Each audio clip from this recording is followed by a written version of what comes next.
Today I'm going to be doing something a bit different from my normal videos. Today I'm going to be talking about my brand new book series I'm going to be documenting over the next year or so maybe. And as you can maybe see that my book is going to be called Project Excalibur. But before we go into the actual book, I just want to talk about what we're doing here. Basically, if you haven't seen the post, I am writing a book series and I am going to be documenting it for a while. I'm going to be showing my progress on things, talking about the story, talking about what it's called, what it's based on, the whole gist of it, and what the actual story is. Now, there's a lot to unpack in the first chapter, but we're not getting into that first.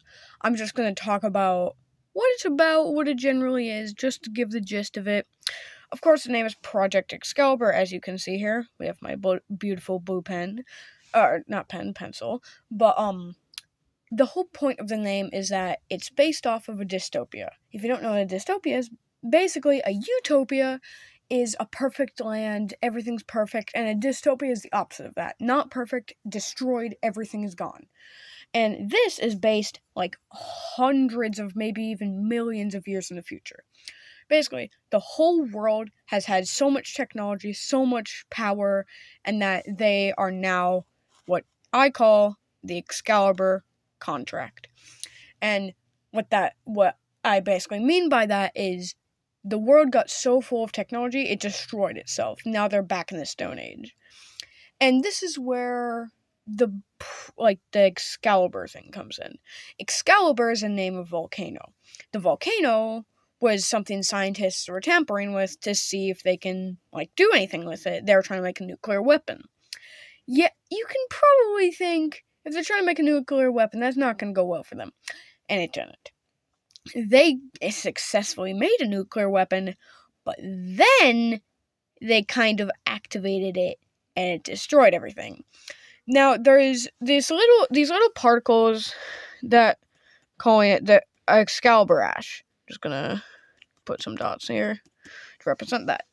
Now the Excalibur ash is a type of ash that doesn't die out. It stays there. It burns them. It does anything. It just stays there. If you get it on you, it's not coming off. It's gonna burn you. Now it doesn't kill you. It's not enough to kill you, but it's excruciating pain. So basically, if you get it on you, this little guy right here, if you get it on you, you are going to basically be on fire. So you are going to get excruciating pain and things like that. Now, when this happens, you might just try and resort to any way you can get it off. But in this case, it created things called Everbonds. They're humans that are in excruciating pain, so they're trying to get revenge on whatever it is. It's so powerful that it almost took over their mind, creating Everbonds. Everbonds are extremely intelligent. They are constantly on fire because of the ash. And basically, they are creatures made by the volcano. So now, you can see where this is taking place. It, of course, is a dystopia, which I'm just gonna do that representing building. Cracks all over the building. Maybe it's even on fire. Maybe it's I don't know, falling apart. Rocks are falling off. Things are falling off it. But this area that they're in is very similar to what we would have. It takes place in a place called Valerie? No, not Valerie. What is it called again? I forget, but it's in a place that is very technology. It's actually modern day Japan. That's what I wrote down for it. It's so full of technology, but the thing is, it's so broken down you can barely even tell that it was full of technology. Now, let's talk about our main characters and how they, where they're from and how they're here.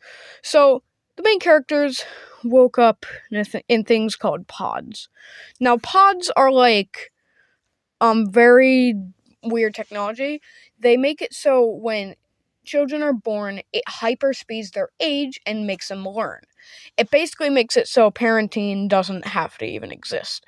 So they are in the pods for like a while, let's say until they're 10 years of age. And they're there for a while. And it makes it so they don't have to go through the process of learning. But now they're woken up in this building right here, and now they're trapped. Basically they have to get outside of the building in order to survive. But that's not going to go well for them again, because they are in a dystopia, a world that's destroyed. So they have to go back onto land and escape the building. But let's meet our characters first. First, the main character. We have Aaron. This guy. It doesn't even look like him, but Aaron, he's like very smart, he's intelligent, he's the leader of the group. He's just basically your average main character, but he's very smart, I'll give him that. Then we have his sister, Amelia or Emmy. She is like an overthinker, she's very paranoid, she's very, I don't know how to put it, but she's just very paranoid, and that's her. Jess, of course, she's Aaron's sister. But then we get to Noah. Now, Noah is probably the most unique character in this entire thing, because he has telekinetic abilities. Now, if you don't know what telekinesis is, basically it's a power that allows you to lift objects with your mind. Scientists were trying to experiment with this in a lot of different ways, and this is where my story is loosely based on. It's loosely based off of Stranger Things, which is based off of Project Montauk. Now, Montauk was an experimentation that the government did a while ago that was experimenting with telekinesis. Now, it didn't go very well because the legend says that a person created a creature and it just started destroying the entire world. That's where they get the demigorgons from, I believe. But basically, it was a government experiment that they don't want people to know about anymore. But this is what my story is loosely based on. Now that we've got all that through, actually, I forgot. One more character. This is Simon. Simon is the jock of the group. He's a big meanie. He's probably going to be the most annoying character out of the bunch. So, we have Simon. Sorry if my writing's real bad. Aaron, Emmy, and Noah. So this is the rough outline of the story. If you need to know anything else, comment down below and I'll just help you with that. This is mainly going to be shorts, but here we are. I might be really bad at explaining things. If this really turns out really bad, I'm sorry. It's just how it's going to be done. But hopefully the next videos will be better. But have a great day and happy travels. And don't forget to check out the series, Project Excalibur.